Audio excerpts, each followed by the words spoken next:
Today on The Journey with Steve DeWitt.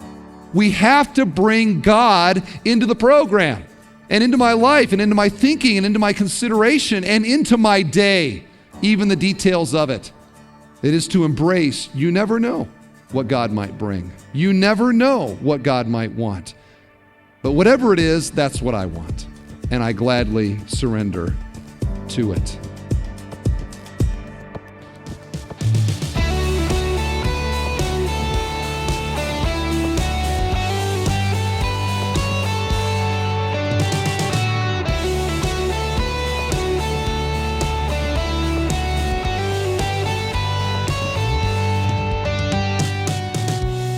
Welcome to The Journey with Steve DeWitt. I'm your host, Tim Svoboda.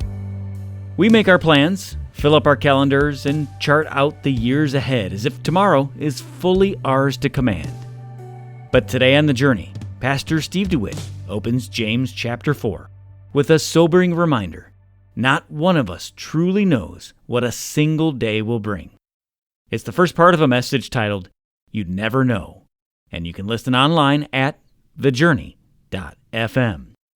But now, to get us started with today's message, here's Pastor Steve. I'd like to begin this message by introducing you to my cousin Randy DeWitt, my favorite cousin, although I will only admit to saying that if you never tell any of my other cousins that I said that Randy is my favorite cousin. He is the son of my Uncle Ed and my Aunt Joyce. And Randy grew up on the same farm that my dad grew up on in the Upper Peninsula of Michigan, and in a place called Rudyard, Michigan. My earliest recollections of Randy were of him basically tormenting my brother and I, because my dad was kind of the oops in the family, and so in our family, our cousins were all much older than my siblings were. So we would go to these family gatherings, and we would be the little rugrats at the gathering, and all the cousins would be, they're driving, and they're high school, and they're so cool. They're older, and that they were our cousins. And Randy was sort of the ringleader of the cousins, and was all the time mischievously into things and doing things. He just always had to be busy with something, and high energy, pranking. I remember the day that he gave my brother Scott, our missionary, a swirly in the toilet, and my mom was infuriated at him, although my brother has prematurely bald, so I don't know if that is maybe a factor in that, but that was Randy. All the time fun. Wherever Randy was, there was fun to be had.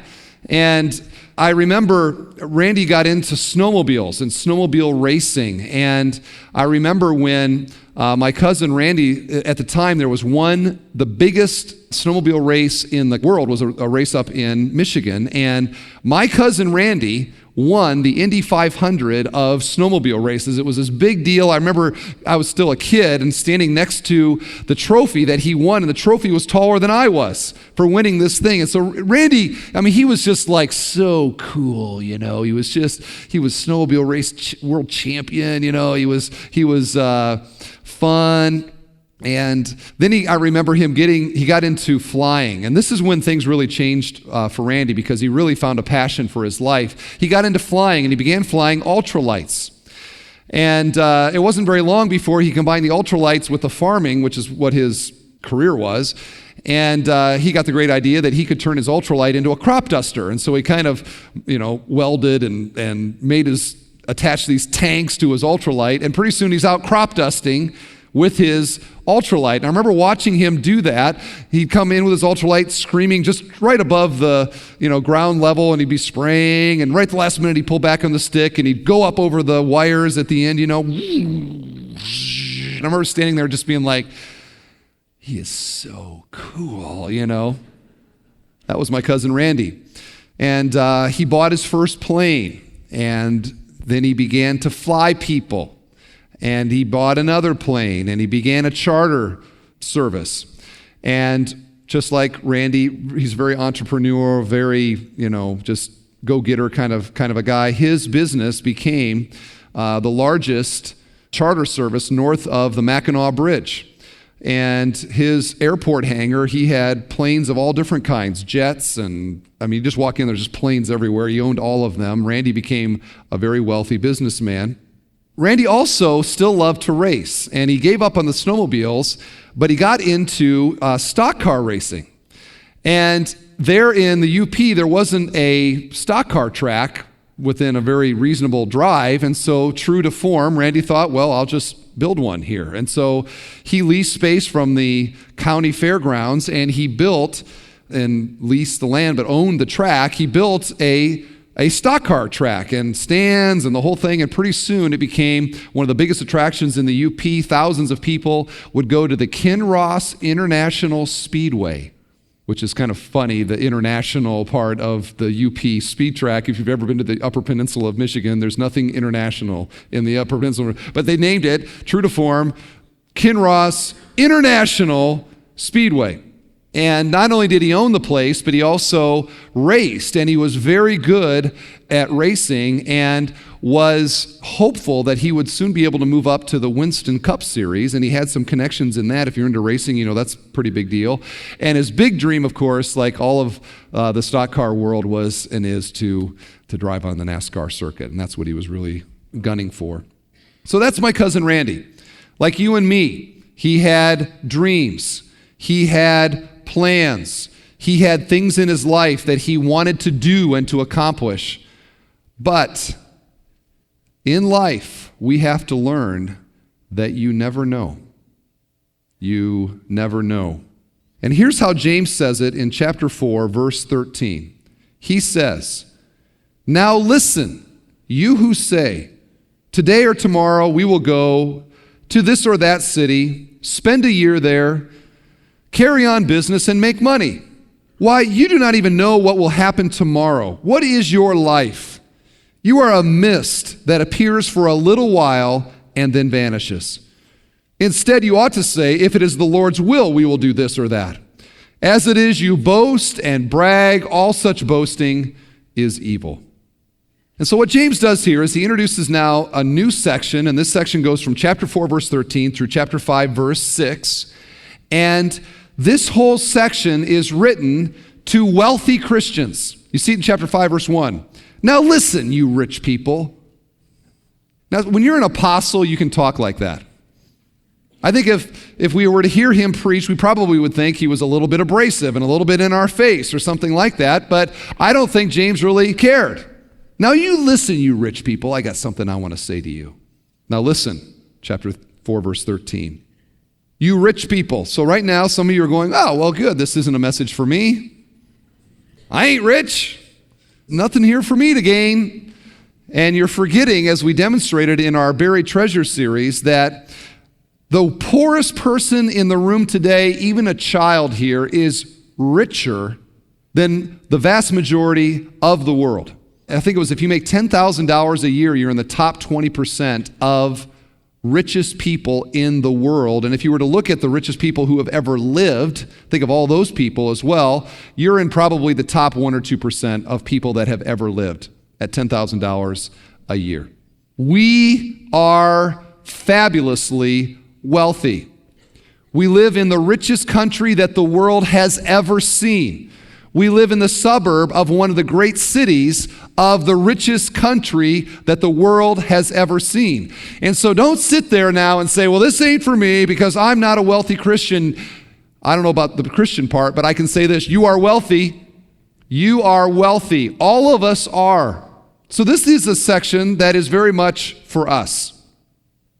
Verse 13, "You who say, 'Today or tomorrow we will go to this or that city, spend a year there, carry on business, and make money.'" Now, who does that sound like? Or what does that sound like? That sounds like the world that we live in, doesn't it? If you were to go to O'Hare Airport tomorrow or Midway Airport and just listen in the morning to the conversations that people are having as they wait in line to get on the plane, they're saying this: "You going to Atlanta?" "Yeah, I'm going to Atlanta. I'm on a little business trip. I got to go down there, and I'm meeting with some people, and I'm going to be there, I don't know, maybe a week or so, and we're going to do some business, hoping to make some money, and then I'm going to come home." What's more common in America than that?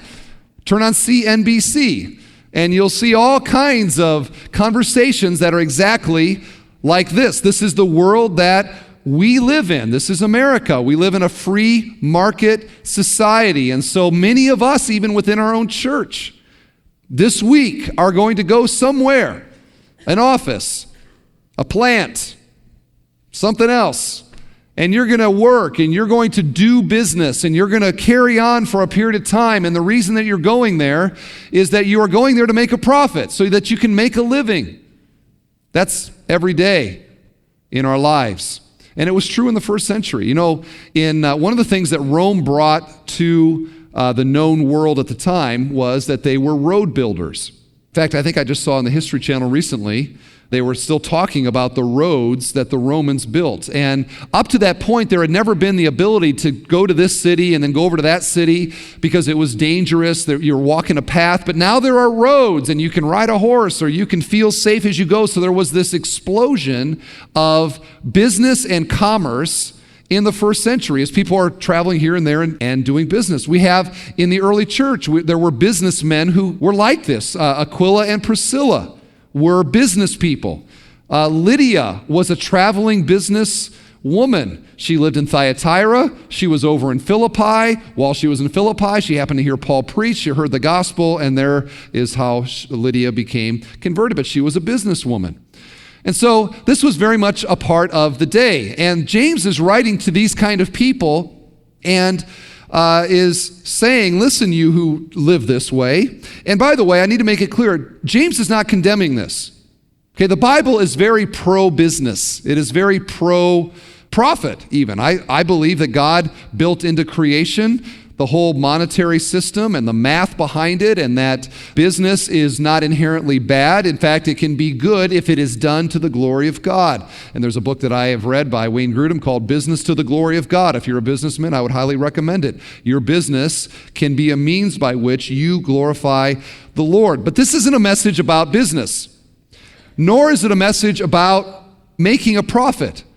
James isn't condemning either one of them. What he is condemning is a way of thinking that you do not have to be a business person in order to commit.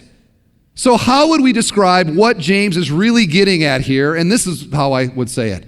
He is condemning a presumptuous confidence about my future. The people here in this passage, they were self-managing their life. You can envision them. They had their little Palm Pilots. They had their 1-year plans, their 3-year plans, their 5-year plans. They had their major objectives. They had all of their goals lined out. They had their schedule together. They had it all together. They were managing their own life. They were saying, today or tomorrow, I'll go to this or that city. I'll carry on business. I'll make a profit, and then I'll come home. And what do you hear repeated in that again and again? Me, I'm going to do this. I have the resources to do this. I'm in control of my future. I am the manager of my life. And what is conspicuously absent, particularly given the fact that he is writing to rich Christians, not just to people in the world, is the fact that there is no God in the picture. They're not even considering what God might want them to do. Or the fact that maybe God is the one who's providing the resources to make a profit. Or maybe the fact that God might have some other plan that they might want to do. They are setting, this is my plan, this is what I'm going to do, I am the manager of my future. Notice in the text, they picked the time, today or tomorrow. They picked the place, this city or that. They picked the time spent there. I'm going to be there a year. They picked the activity. I'm going to carry on business. They pick the result. I am going to make a profit. So that they have all of these dreams and all of these plans and all of these things that they're going to do, and they are fully confident that they are going to be able to accomplish it. I am going to make this happen in my life. The future is mine. My life will go on. I will do what I want to do. It is me, I, my future is mine. In the words of one poet, it matters not how straight the gate, how charred with punishments the scroll. I am the master of my fate. I am the captain of my soul. It was the weekend of high school graduation in Rudyard, Michigan. And my cousin Randy, who ran this airport, had a lot of people that worked for him, and there was one young man that was graduating from high school that had worked for him for quite a while, and his name was Chris. And because of that relationship, Randy wanted to do something special for Chris for his high school graduation. And so Randy said, all right, here's what we're going to do. I'm going to take you and your dad, and we're going to fly over to Drummond Island, and we're going to play golf at The Rock. Now, The Rock is a very exclusive country club. It was built by the owner of Domino's Pizza. It's on Drummond Island. It would be a great experience for anybody that loves golf. And so Chris is all excited about it. He tells his dad is all excited about it, and they make all of their plans. And so the day comes, Monday, June 7th, 1999. Randy, Chris, and his dad load up the golf clubs. They get into the plane. It's just a real quick little flight. I mean, it's a very, very, very short little flight over to Drummond Island. So they get in the plane, they take off, and they go over to the island to play some golf. They had a great time playing golf. They went back to the airport, and they loaded the clubs into the plane, and they taxied down to the end of the runway, and they went down the runway, and they took off. And the eyewitness accounts say that they just got over the tree level, and for some reason, this is very mysterious because Randy was a very accomplished pilot, very accomplished. They got over the tree level, and the right wing dipped for some reason, and it went right into the trees. You never know. You never know what a day will bring. You never know when your life will be done. Verse 14. Why, you do not even know what will happen tomorrow. What is your life? You are a mist that appears for a little while and then vanishes. And James now addresses the people who have the self-managed future perspective, and he brings a little reality check to them. And basically what he says is, you know what? It is stupid to manage your own future. And the reason for this is that this is a really, really, really bad idea. Here's the first one. You know what, friends? We don't have any sure knowledge of tomorrow, do we?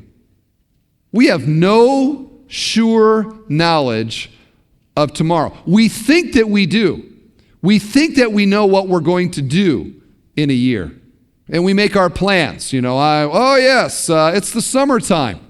So if I was to say to you, what are we going to be doing? Or what are you doing this summer? And you go, oh yeah, it's going to be great. We're spending a week over here with the grandparents, and then we're going to be heading over here, and we're going to Hilton Head, and we're going to spend a week in Hilton Head, and we're going to have a great time, and then we're going to go down here, and it's going to be fantastic. And we make these plans like we really know what is going to happen.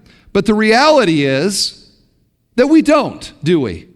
Do you know that you're going to be going to Grandma and Grandpa's house in 3 weeks? Do you know that you're going to be going to Hilton Head on that vacation? Really? Do you know any of that with absolute confidence? Do you know what will happen to you tomorrow? Do you know what will happen to you tonight? Do you know what will happen to you as you drive home? Do you even really know what's going to happen to you as you walk out of here when we're done today? And the answer is no. We don't know any of this with any confidence. We can't. We have this moment right now. Okay, I'm going to clap my hands. Here's a moment. There's that moment. And that moment is gone now, isn't it? But here now we're living another moment right now. We're in another moment. Now that moment's gone that I just was referring to. But we're in another one just that quickly. But even acknowledging it, now it's gone as well. We have this present moment. We know the past. We know nothing about the future. And so we make these plans with all of this confidence. I'm going to, in my life, I'm going to graduate from high school, and then I'm going to go to college, and I'm going to study this particular area, and then I'm going to get a job in that particular area. And somewhere along the way, I hope to fall in love, and so I'm going to get married, and then I'm going to start having a family, and we're going to buy this particular house and this particular car, and then I'm going to get into these hobbies, and I'm hoping to do this for a period of time, and then we're going to have the grandkids come along, and we're going to enjoy that, and then we're going to retire, and we're going to move over here, and then we're going to do this, and we make all of these plans, and we talk about it like it's really going to happen. And then we get the call that Jason and Jen Top got that, oh, by the way, when you get home from your honeymoon, you're starting chemo. And what crashes into our reality?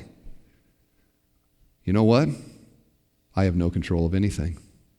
Or your spouse leaves you and takes the kids. And then what happens to all of the plans that you've had?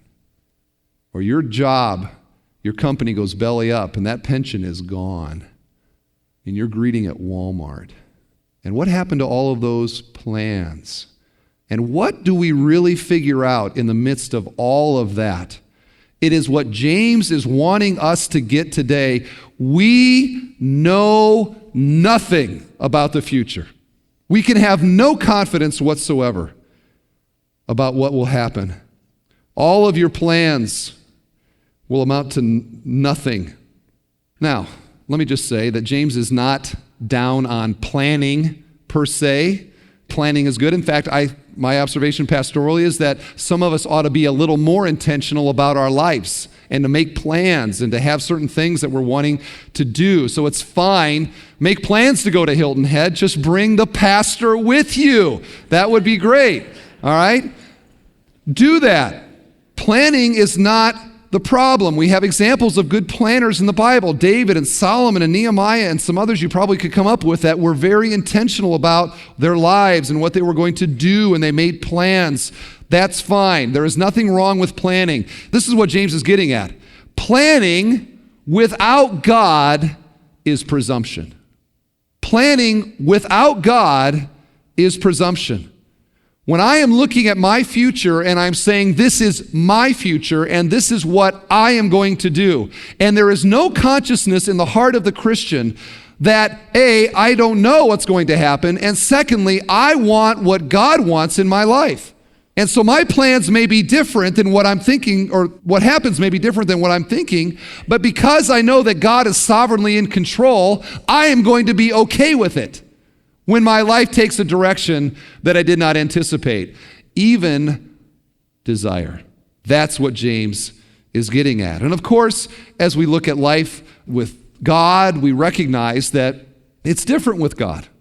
It's different with God because God is eternal. God transcends time. Peter writes that a day with God is like 1,000 years, and 1,000 years is like a day. God doesn't make any plans.